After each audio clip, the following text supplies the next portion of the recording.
Assalamualaikum warahmatullahi wabarakatuh. Bismillahirrahmanirrahim. Iradatuka tajrida ma'a iqamatillahi iyaka fil asbabi minas syahwatil khafiyah. Artinya, keinginanmu untuk meninggalkan sebab-sebab duniawi, padahal Allah masih menempatkanmu di dalamnya, adalah syahwat yang tersembunyi.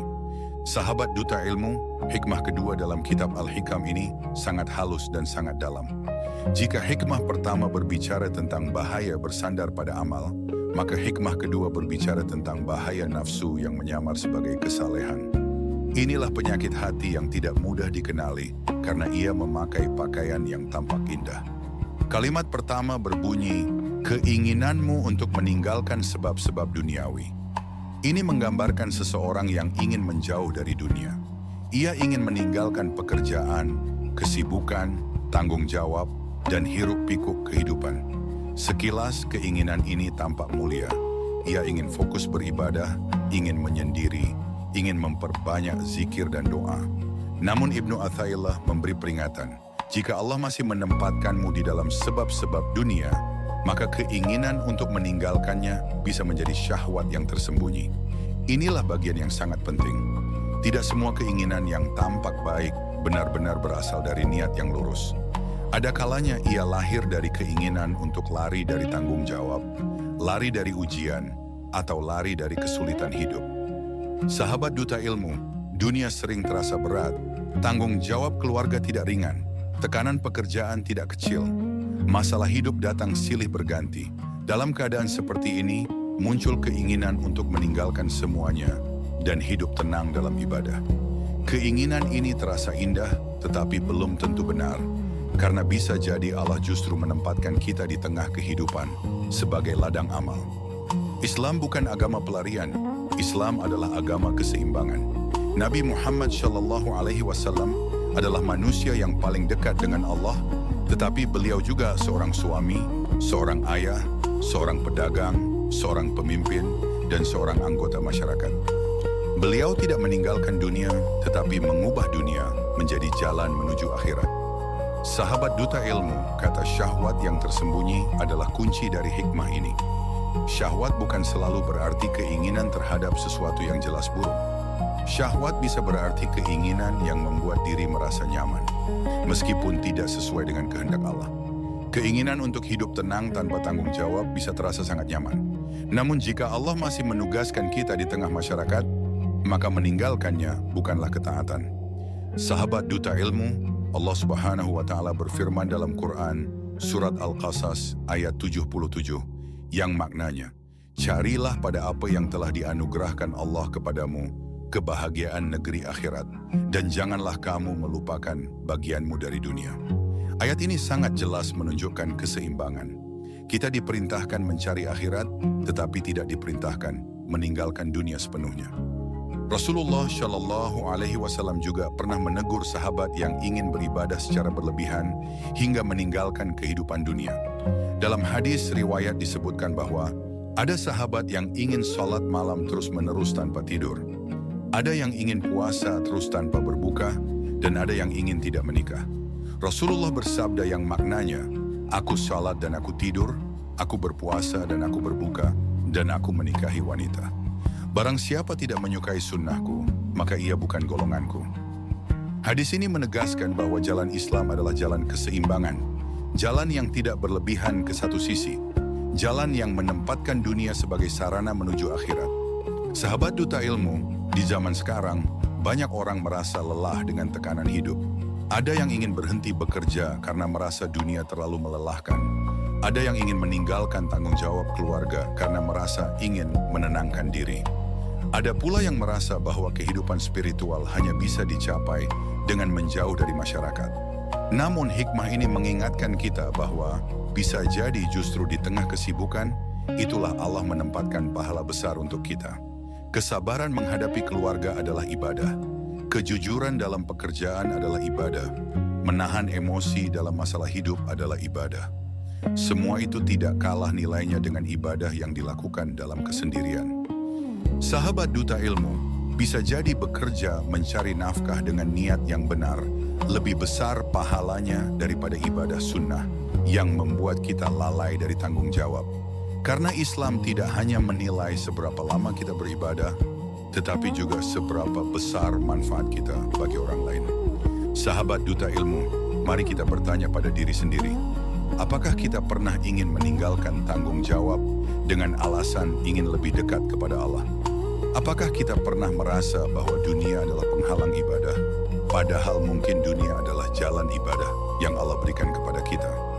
Sahabat Duta Ilmu, setelah kita memahami bahwa meninggalkan dunia tanpa izin Allah bisa menjadi syahwat yang tersembunyi, sekarang kita masuk pada sisi yang lebih dalam, yaitu bagaimana cara membedakan panggilan Allah dan keinginan diri sendiri. Karena tidak semua keinginan yang terasa baik benar-benar berasal dari hidayah. Ada kalanya ia hanya berasal dari rasa lelah, rasa jenuh, atau keinginan mencari kenyamanan. Manusia pada dasarnya ingin hidup tenang. Ketika tekanan hidup datang bertubi-tubi, muncul keinginan untuk menjauh dari semuanya. Hati berkata, aku ingin hidup sederhana, jauh dari masalah, fokus ibadah saja. Kalimat ini terdengar sangat indah. Namun Ibnu Athaillah mengingatkan bahwa keindahan sebuah keinginan tidak selalu menjadi tanda bahwa ia benar. Allah menempatkan setiap hamba pada tempat yang paling tepat untuk mendidik hatinya. Ada yang diuji dengan kesibukan agar ia belajar sabar. Ada yang diuji dengan keluarga agar ia belajar kasih sayang. Ada yang diuji dengan pekerjaan agar ia belajar amanah. Semua ujian ini adalah bentuk pendidikan dari Allah. Jika seseorang meninggalkan tempat ujian sebelum pelajarannya selesai, maka ia bisa kehilangan kesempatan untuk naik derajat di sisi Allah. Sahabat Duta Ilmu, dalam Quran Surat Al-Ankabut ayat kedua, Allah berfirman yang maknanya, apakah manusia mengira bahwa mereka akan dibiarkan berkata, kami beriman, sementara mereka tidak diuji? Ayat ini mengingatkan bahwa ujian adalah bagian dari perjalanan iman. Kehidupan dunia bukan tempat istirahat, tetapi tempat pembentukan hati. Seringkali kita membayangkan kedekatan kepada Allah hanya terjadi di tempat sunyi. Padahal, banyak sekali hamba Allah yang mencapai derajat tinggi justru melalui kesabaran menghadapi kehidupan. Kesabaran menghadapi keluarga, kesabaran menghadapi pekerjaan, kesabaran menghadapi manusia. Semua itu adalah jalan panjang menuju kedekatan kepada Allah. Sahabat Duta Ilmu, mari kita lihat contoh dalam kehidupan modern. Banyak orang merasa jenuh dengan pekerjaan, lalu berkata, aku ingin berhenti saja dan fokus ibadah. Keinginan ini tidak selalu salah, namun perlu ditanya kembali, apakah ini panggilan ibadah atau hanya keinginan untuk menghindari tekanan hidup? Jika seseorang meninggalkan tanggung jawab tanpa alasan yang benar, bisa jadi ia meninggalkan ladang amal yang sangat luas. Rasulullah Shallallahu Alaihi Wasallam mengajarkan bahwa bekerja mencari nafkah untuk keluarga adalah ibadah yang besar. Bahkan dalam hadis riwayat disebutkan bahwa 1 dinar yang dinafkahkan untuk keluarga lebih besar pahalanya daripada banyak sedekah di tempat lain. Ini menunjukkan bahwa tanggung jawab dunia bisa menjadi jalan ibadah yang sangat tinggi nilainya. Sahabat Duta Ilmu, hikmah ini juga mengajarkan kita untuk menghargai keseimbangan hidup.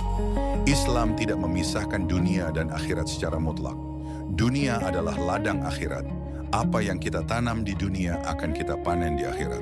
Jika dunia kita jalani dengan niat karena Allah, maka setiap aktivitas bisa berubah menjadi ibadah. Mari kita renungkan, berapa banyak kesempatan ibadah yang tersembunyi dalam kehidupan sehari-hari. Menahan amarah ketika lelah adalah ibadah. Menjaga kejujuran dalam pekerjaan adalah ibadah. Menepati janji adalah ibadah. Menolong sesama adalah ibadah. Semua ini tidak terlihat seperti ibadah besar, tetapi sangat berat bagi jiwa, dan karena itu sangat besar nilainya di sisi Allah. Sahabat Duta Ilmu, Ibnu Athaillah ingin mengajarkan bahwa jalan menuju Allah tidak selalu berupa jalan yang kita bayangkan. Terkadang jalan itu justru berupa tanggung jawab yang kita jalani setiap hari. Ketika kita menerima amanah dengan ikhlas, kita sedang berjalan menuju Allah tanpa kita sadari. Hikmah ini mengajak kita untuk mencintai takdir tempat kita berada. Jika Allah menempatkan kita di tengah dunia, maka disitulah jalan kita menuju akhirat. Jangan merasa bahwa jalan orang lain lebih mulia. Setiap orang memiliki jalannya sendiri. Tugas kita adalah menjalani jalan kita dengan ikhlas dan penuh kesabaran. Sahabat Duta Ilmu, mari kita akhiri bagian ini dengan sebuah muhasabah.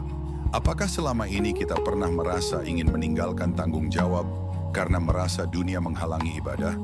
Atau justru kita belum menyadari bahwa tanggung jawab itu sendiri adalah ibadah? Jika hari ini kita merasa lelah, bersabarlah. Jika hari ini kita merasa berat, kuatkan niat. Karena bisa jadi di balik lelah itu tersimpan pahala yang sangat besar.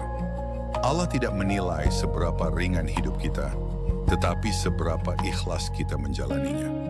Semoga Allah menjadikan kita hamba yang mampu melihat ibadah dalam setiap langkah kehidupan dan mampu menjalani dunia sebagai jalan menuju akhirat. Hikmah ini mengajak kita untuk menerima tempat yang Allah pilihkan untuk kita. Jika Allah menempatkan kita di tengah keluarga, maka disitulah jalan ibadah kita. Jika Allah menempatkan kita di dunia kerja, maka disitulah ladang amal kita. Kedekatan kepada Allah tidak selalu diukur dari seberapa jauh kita dari dunia, tetapi dari seberapa lurus niat kita di dalam dunia. Sahabat Duta Ilmu, mari kita dalami satu sisi penting dari hikmah ini, yaitu tentang cara Allah menempatkan setiap hamba pada peran hidup yang berbeda.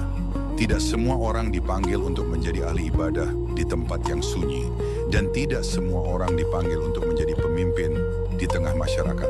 Ada yang diuji dengan kelapangan waktu, ada yang diuji dengan kesibukan, ada yang diuji dengan kekayaan, ada yang diuji dengan keterbatasan. Semua posisi ini adalah panggilan Allah yang memiliki hikmah masing-masing. Ketika seseorang ditempatkan Allah di tengah kesibukan dunia, sebenarnya ia sedang diberi kesempatan untuk beribadah dalam bentuk yang berbeda. Bangun pagi untuk bekerja demi keluarga adalah ibadah. Menahan lelah demi anak-anak adalah ibadah. Bersabar menghadapi pasangan adalah ibadah. Bahkan senyum kepada sesama manusia pun bernilai ibadah. Jika semua ini ditinggalkan tanpa alasan yang benar, maka seseorang bisa kehilangan ladang amal yang sangat luas. Sahabat Duta Ilmu, seringkali kita membayangkan ibadah hanya dalam bentuk yang terlihat sakral. Kita membayangkan ibadah sebagai sholat panjang, zikir panjang, atau duduk berlama-lama di masjid. Semua itu tentu mulia. Namun Islam mengajarkan bahwa kehidupan sehari-hari juga bisa menjadi ibadah jika niatnya lurus. Inilah yang sering terlupakan. Kita menganggap dunia sebagai gangguan, padahal dunia bisa menjadi jalan menuju ridha Allah. Ibnu Athaillah mengingatkan bahwa keinginan meninggalkan dunia kadang lahir dari keinginan hidup nyaman. Tanggung jawab keluarga berat, tekanan pekerjaan berat, masalah hidup tidak ada habisnya. Dalam kondisi seperti ini, muncul keinginan untuk meninggalkan semuanya. Hati berkata, aku ingin fokus ibadah saja. Padahal bisa jadi itu bukan panggilan ibadah, tetapi keinginan untuk menghindari ujian. Sahabat Duta Ilmu, Allah mencintai hamba yang bertahan di tempat ujian, bukan hamba yang melarikan diri darinya. Kesabaran dalam menjalani kehidupan adalah bentuk ibadah yang sangat tinggi nilainya. Bahkan dalam banyak hadis disebutkan bahwa seorang mukmin yang berinteraksi dengan manusia dan bersabar atas gangguan mereka lebih utama daripada orang yang menyendiri dan tidak berinteraksi. Dalam kehidupan modern, ujian tidak selalu berupa kesulitan fisik. Ujian bisa berupa tekanan mental, tuntutan ekonomi, atau rasa lelah yang berkepanjangan. Ketika seseorang tetap menjalankan tanggung jawabnya dengan niat karena Allah, disitulah nilai ibadah yang sangat besar tersimpan. Mungkin tidak terlihat oleh manusia, tetapi sangat bernilai di sisi Allah. Sahabat Duta Ilmu, bayangkan seorang ayah yang bekerja keras setiap hari untuk keluarganya. Ia pulang dalam keadaan lelah, tetapi tetap berusaha tersenyum kepada anak-anaknya. Ia menahan lelah demi kebahagiaan keluarganya. Jika semua itu dilakukan dengan niat karena Allah, maka setiap langkahnya bernilai pahala. Bahkan bisa jadi pahalanya lebih besar daripada ibadah sunnah yang dilakukan tanpa tanggung jawab. Hikmah ini mengajarkan kita untuk mencintai posisi hidup yang Allah pilihkan. Jangan iri pada jalan orang lain. Jangan merasa bahwa jalan orang lain lebih suci. Bisa jadi posisi kita saat ini adalah posisi terbaik yang Allah pilihkan untuk mendidik hati kita. Jika kita menjalankannya dengan ikhlas, maka disitulah jalan kedekatan kepada Allah terbuka lebar. Sahabat Duta Ilmu, mari kita belajar menerima kehidupan sebagai amanah. Jika Allah menempatkan kita di tengah dunia, maka disitulah kita beribadah. Jika Allah memberi kita tanggung jawab, maka disitulah kita mendekat kepadanya. Kedekatan kepada Allah bukan hanya di tempat sunyi, tetapi juga di tengah hiruk-pikuk kehidupan.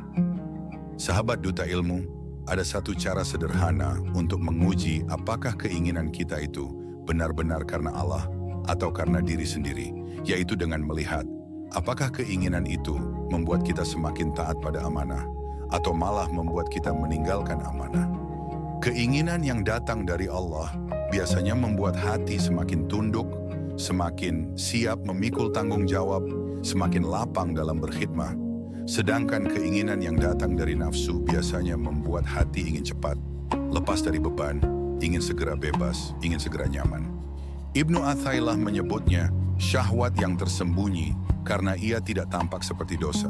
Ia tampak seperti kesalehan, tetapi indikatornya jelas, ia membuat kita memilih jalan yang lebih nyaman bagi diri meskipun mengorbankan kewajiban. Di titik inilah kita perlu waspada, karena setan sering tidak menggoda orang beriman dengan keburukan yang jelas. Setan menggoda dengan sesuatu yang tampak baik, tetapi tidak tepat pada tempatnya.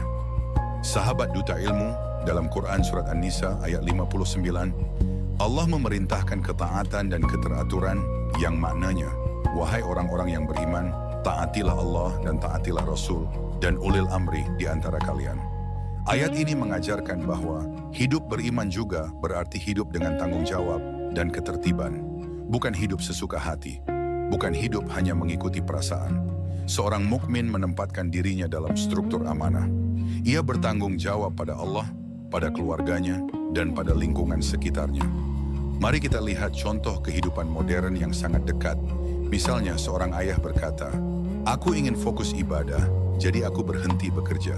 Jika berhenti bekerja membuat keluarganya terlantar, kebutuhan anak-anaknya tidak terpenuhi, dan istrinya terbebani, maka itu bukan ibadah, itu adalah kelalaian amanah. Ibadah tidak mungkin dibangun di atas penelantaran tanggung jawab. Bahkan, bekerja untuk keluarga dengan niat yang benar bisa menjadi ibadah yang sangat besar. Contoh lain, seorang ibu berkata, "Aku ingin fokus zikir, jadi aku tidak mau mengurus rumah." Jika itu membuat keluarga kacau, anak-anak terbengkalai, dan hubungan rumah tangga rusak, maka itu bukan jalan yang benar. Islam mengajarkan keseimbangan, bukan ekstrim. Ibadah yang benar membuat hidup menjadi lebih tertata, bukan lebih berantakan. Sahabat Duta Ilmu, ada pula contoh di dunia dakwah dan konten. Seseorang aktif berdakwah, membuat kajian, membuat konten Islami, lalu ia merasa ingin meninggalkan dunia karena lelah dengan komentar netizen, lelah dengan tuntutan konsistensi, lelah dengan dinamika. Lalu ia berkata, "Aku ingin berhenti saja, aku ingin fokus ibadah sendiri." Dalam kondisi seperti ini, kita perlu menata niat. Jika dakwah itu amanah, maka bersabar adalah bagian dari ibadah. Jika berhenti itu membuat manfaat terputus, maka perlu dipikirkan ulang. Namun jika berhenti itu karena alasan syar'i dan ada pengganti yang lebih baik, itu perkara lain. Intinya, hikmah ini mengajarkan kehati-hatian dalam menilai dorongan hati. Sahabat Duta Ilmu, hikmah ini juga berbicara tentang makam atau posisi spiritual. Ada orang yang Allah tempatkan pada makam asbab, yaitu menjalani sebab-sebab dunia, bekerja, berkeluarga, berdagang, berkhidmah. Ada orang yang Allah tempatkan pada makam tajrid, yaitu lebih lapang dari urusan dunia, agar fokus ibadah dan ilmu. Tetapi kita tidak boleh memilih makam seenaknya. Kita tidak boleh memaksa diri pindah makam hanya karena terlihat lebih indah. Tugas seorang hamba adalah menerima posisi yang Allah tentukan, lalu menjalankan ibadah terbaik di posisi itu. Ini seperti seorang prajurit. Jika komandannya menempatkannya di garis depan, maka tugasnya berjuang. Jika komandannya menempatkannya di belakang sebagai logistik, maka tugasnya melayani. Bila ia memaksa pindah karena ingin posisi yang terlihat lebih gagah, ia justru merusak sistem. Begitu pula dalam kehidupan iman, Allah menempatkan kita pada peran-peran tertentu. Ketika kita ikhlas menjalani peran itu, disitulah pahala mengalir. Sahabat Duta Ilmu, mari kita perkuat dengan muhasabah. Coba ingat, ketika kita berkata ingin fokus ibadah, Apakah ibadah kita benar-benar bertambah, atau justru kita hanya ingin menjauh dari masalah? Ketika kita berkata ingin menjauhi dunia, apakah kita benar-benar semakin dekat kepada Allah, atau hanya ingin hidup tanpa tekanan? Jujur pada diri sendiri adalah langkah awal tazkiyatun nafs, membersihkan jiwa. Dan jika memang kita benar-benar ingin meningkatkan kualitas ibadah, maka lakukan dengan cara yang benar. Bukan dengan meninggalkan kewajiban, tetapi dengan meningkatkan niat dan kualitas amal di tengah kewajiban. Jadikan pekerjaan sebagai ibadah, jadikan pelayanan kepada keluarga sebagai ibadah, jadikan kesabaran sebagai ibadah, jadikan menahan lisan sebagai ibadah. Inilah jalan yang diajarkan Islam, ibadah yang menyatu dengan kehidupan. Sahabat Duta Ilmu, semoga Allah menjadikan kita hamba yang peka, membedakan ilham dan nafsu, membedakan panggilan Allah dan dorongan kenyamanan. Semoga Allah menetapkan kita di tempat yang Allah ridhai dan memberi kita kekuatan untuk menjalani amanah dengan ikhlas. Wassalamualaikum warahmatullahi wabarakatuh.